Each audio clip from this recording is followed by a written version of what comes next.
Ame on touch on the ole kwa mesi e kwa mini nene kwa la doku me kwa ame adu nene kwa. Vare, kwa shego. Y'a encore solution de plan avant. Solution comme quoi? Midja est braqué bancaille. Et merde.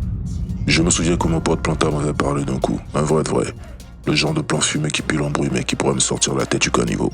Je crois bien qu'il serait temps que je m'y colle, parce que cette misère-là, elle commence à peser comme un cercueil sur une mobilette. Faut que je trouve une sortie de secours et vite. Pas le temps de faire le difficile, j'ai plus trop le luxe du choix. L'idée me file pas tellement des frissons de joie, mais entre ça et crever à petit feu, y a pas photo, mec.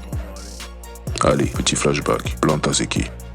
Planta, c'est pas un gars, c'est une légende urbaine, ce mec. Une apparition que tu croises une fois tous les 50 piges. Comme une comète avec un plat d'atchéké, quoi, tu vois. Un mec taille dans le vécu, pas dans le coton. Il parle pas beaucoup, mais quand il te regarde, t'as l'impression qu'il t'a déjà disséqué 3 fois. Le bonhomme, il s'est fait tatouer la vie au burin sur le visage. L'armée l'avait recraché pour tout psychotique.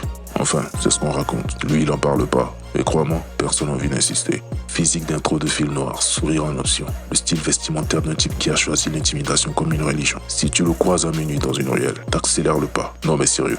Et si par malheur t'es avec ta meuf, tu changes carrément de trottoir. Mais sous cette dégaine de porte-flingue, il y a un code d'honneur qui ferait passer les samouraïs pour des stagiaires. Planta, il a des valeurs, et pas en promo. Alors quand il m'a sorti son idée, j'ai pas su quoi dire. Il m'a pris de court le lascar, pragmatique comme un horloger suisse sous acide. Derrière ses airs de bandit, c'est un vrai bosseur. Mais là, je crois qu'il en avait ras le chapeau. À vrai dire, c'était évident. Je savais pas trop si ça allait marcher, mais j'avais rien à perdre. Et puis de toute façon, j'étais plus à ça près.